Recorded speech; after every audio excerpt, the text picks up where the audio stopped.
बागेश्वर धाम ने दिल्ली से वृंदावन तक पद यात्रा के दौरान एक नागा साधु हवा में उड़ने लगा। फिर जो चमत्कार हुआ उसे देखकर लोगों के पसीने छूट गए। दिल्ली की धुंधली सुबह थी। वह नवंबर 2025 की बात है। सूरज की पहली किरणें यमुना नदी के किनारे बिखर रही थीं, मानो स्वयं भगवान विष्णु ने यात्रा को आशीर्वाद देने के लिए अपना दिव्य प्रकाश बरसाया हो। बागेश्वर धाम के परम पूज्य संत धीरेंद्र कृष्ण शास्त्री जी महाराज, जिन्हें भक्तजन बागेश्वर बाबा योप के नाम से पुकारते हैं, दिल्ली के चाणक्यपुरी स्थित एक विशाल मैदान में खड़े थे। उनके चारों ओर लाखों भक्तों का सैलाब उमड़ पड़ा था।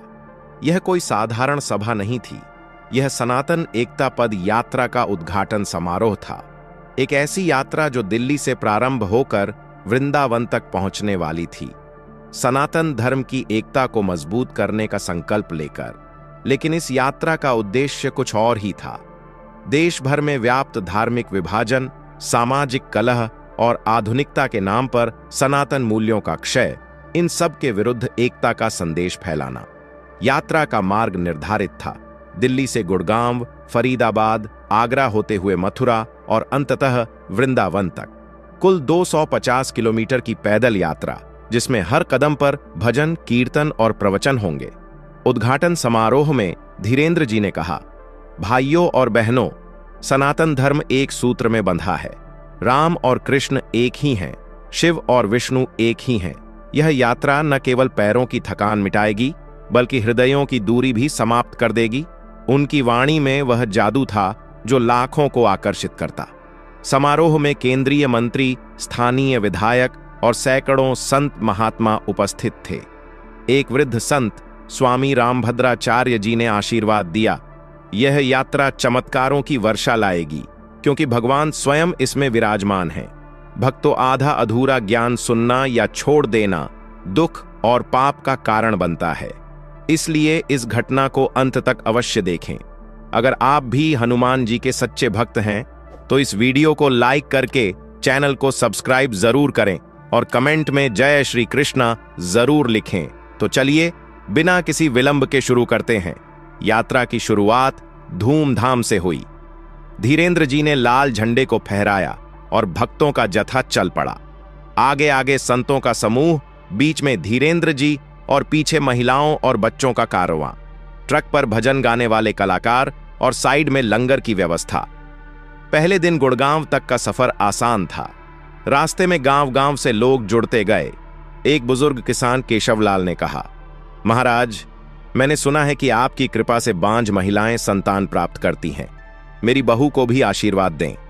धीरेंद्र जी ने मुस्कुराते हुए कहा, ईश्वर की कृपा सब पर है, बस विश्वास रखो। उस रात गुड़गांव के एक मैदान में विश्राम हुआ। भक्तों ने रामचरितमानस का पाठ किया और हवा में एक अजीब सी शांति घुली हुई थी। दूसरा दिन फरीदाबाद की ओर बढ़ा। गर्मी चरम पर थी, सूरज आग उगल रहा था। भक्तों के पैरों में छाले पड़ने लगे, लेकिन धीरेंद्र जी का उत्साह देखकर कोई पीछे न हटा। रास्ते में एक दुर्घटना घटी।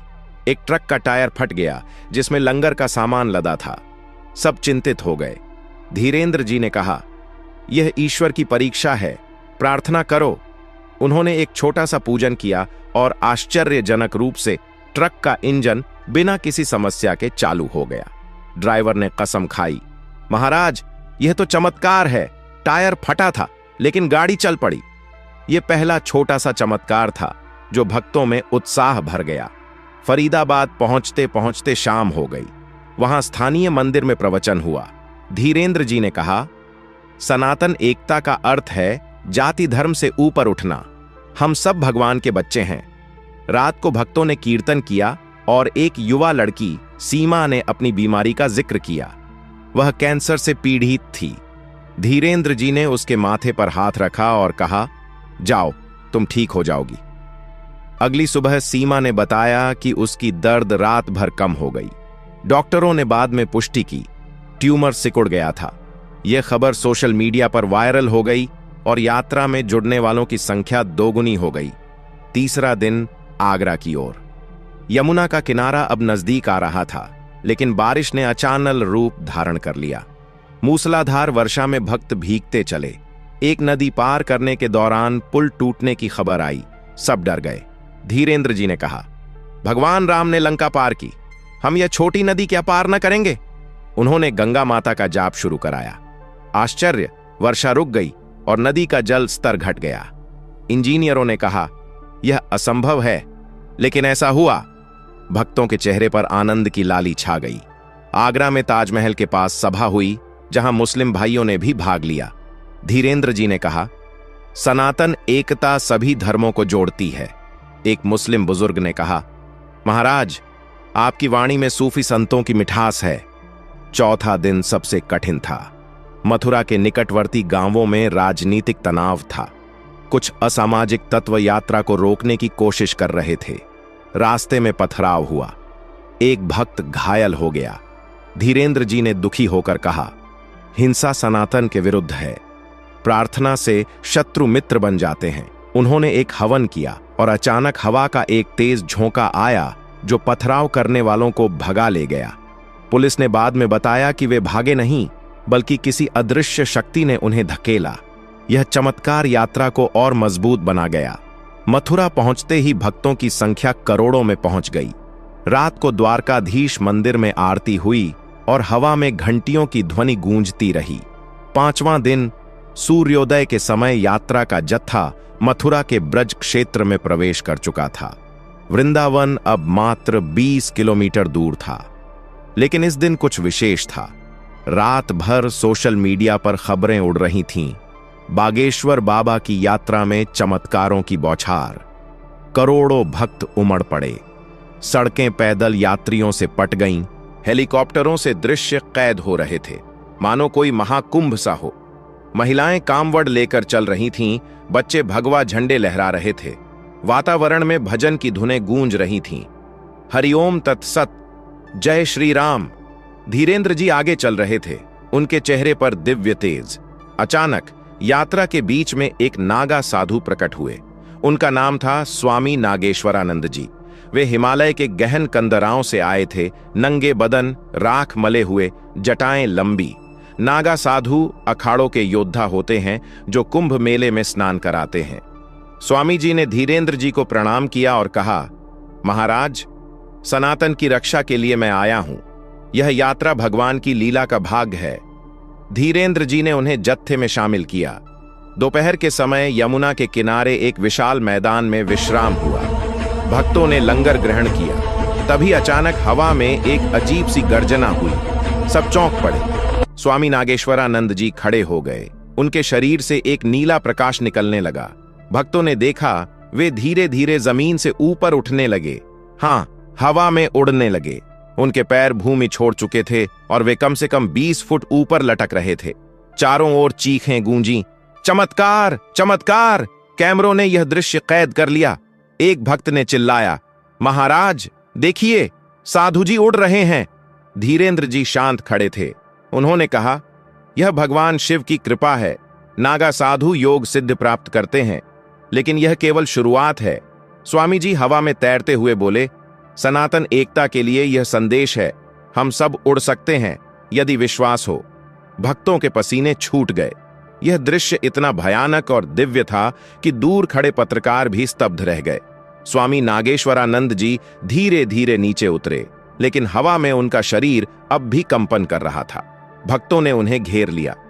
एक युवा इंजीनियर राहुल ने कहा, स्वामी जी, यह कैसे संभव है?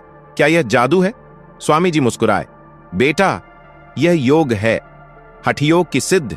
लेकिन अब देखो असली लीला। उन्होंने धीरेन्द्र जी की ओर देखा। धीरेन्द्र जी ने सिर हिलाया और एक सामूहिक जाप शुरू हो गया। ओम नमः शिवाय। अचानक यमुना नदी का जल उफान पर आ गया। भक्त चिंतित हो गए, बाढ़ आ रही है। लेकिन अगले ही पल नदी का जल रुक गया और फिर जो हुआ वह अवर्णनीय था। नदी के जल से एक विशालकाय आकृति प्रकट हुई। भगवान विष्णु का शेषनाग पर विराजमान रूप। हां, शेषनाग की 7 फणाएं फैल गईं और उनके ऊपर भगवान विष्णु का दिव्य स्वरूप। नीले वस्त्र, शंख चक्र गदा पद्म धारण किए। भक्तों की आंखें फटी की फटी रह गईं। धीरेन्द्र जी घुटनों पर बैठ गए। स्वामी नागेश्वरानंद जी ने कहा, देखो भक्तों, यह सनातन एकता का प्रतीक है। विष्णु और शिव एक हैं। भगवान के स्वरूप ने एक संदेश दिया। एक दिव्य वाणी गूंजी, मेरे भक्तों, एक रहो, प्रेम करो, विभाजन मिथ्या है। वाणी समाप्त होते ही शेषनाग का स्वरूप विलीन हो गया, लेकिन नदी का जल अब अमृत जैसा शांत हो चुका था। भक्तों ने उस जल को स्पर्श किया, घाव भर गए, दर्द मिट गए। एक अंधी महिला सरिता ने कहा, मैं देख रही हूं महाराज, मेरी आंखें खुल गईं, लेकिन चमत्कार यहीं न रुका। स्वामी जी फिर हवा में उड़े, इस बार भगवान कृष्ण का रूप धारण कर वे बांसुरी बजाने लगे और चारों ओर फूलों की वर्षा होने लगी। फूल हवा से नहीं, आकाश से बरस रहे थे। गुलाब, चमेली, जूही, रंग बिरंगे। बच्चे हंसने लगे, महिलाएं नाचने लगीं। एक वृद्ध व्यक्ति, हरिया चाचा, जो 30 वर्षों से लकवे से पीड़ित थे, अचानक खड़े हो गए और नाचने लगे। डॉक्टरों की टीम ने जांच की, यह चमत्कारिक ठीक होना है। जन सैलाब अब अनियंत्रित हो गया। करोड़ों लोग चिल्ला रहे थे, जय बागेश्वर धाम, जय धीरेंद्र महाराज। पुलिस को व्यवस्था बनाए रखने में कठिनाई हो रही थी, लेकिन धीरेंद्र जी ने कहा, शांत हो जाओ, ईश्वर की लीला देखो। तभी एक और चमत्कार, आकाश में इंद्रधनुष प्रकट हो गया। बिना वर्षा के 7 रंगों का वह चाप सनातन के 7 लोकों का प्रतीक था।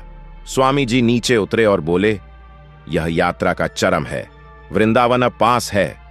शाम ढलते ढलते यात्रा वृंदावन पहुंचे। बांके बिहारी मंदिर के द्वार पर स्वागत सत्कार हुआ। धीरेंद्र जी ने अंतिम प्रवचन दिया, भक्तों, आज के चमत्कार सनातन की शक्ति के प्रमाण हैं। नागा साधु का उड़ना, शेषनाग का दर्शन, फूलों की वर्षा, ये सब इसलिए हुए क्योंकि हम एक हैं। स्वामी नागेश्वरानंद जी ने कहा, मैं हिमालय लौट रहा हूं, लेकिन यह स्मृति अमर रहेगी। यात्रा समाप्त हुई, लेकिन प्रभाव शाश्वत।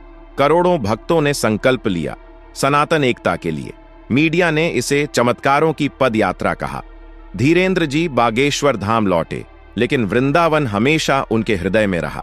यात्रा के बाद देश भर में एकता की लहर दौड़ी। जातिगत दंगे रुके, मंदिर मस्जिदों में संयुक्त पूजा हुई। सीमा का कैंसर पूरी तरह ठीक हो गया। सरिता अब स्कूल में बच्चों को पढ़ाती है। राहुल ने अपनी कंपनी में सनातन एकता फाउंडेशन शुरू किया।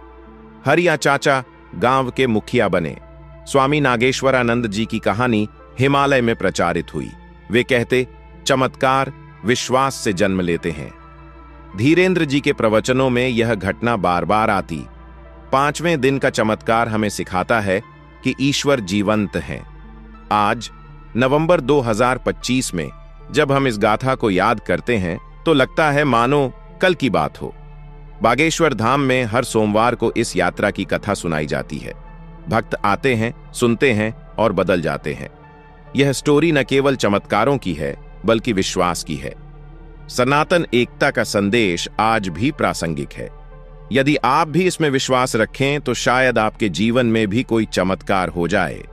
जय श्री राम, जय बागेश्वर धाम। दोस्तों, इस वीडियो को अपने दोस्तों, परिवार और रिश्तेदारों के साथ शेयर जरूर करें। और वीडियो पसंद आई है तो वीडियो को लाइक करके चैनल को सब्सक्राइब जरूर करें और कमेंट बॉक्स में जय हनुमान जी जरूर लिखें। धन्यवाद।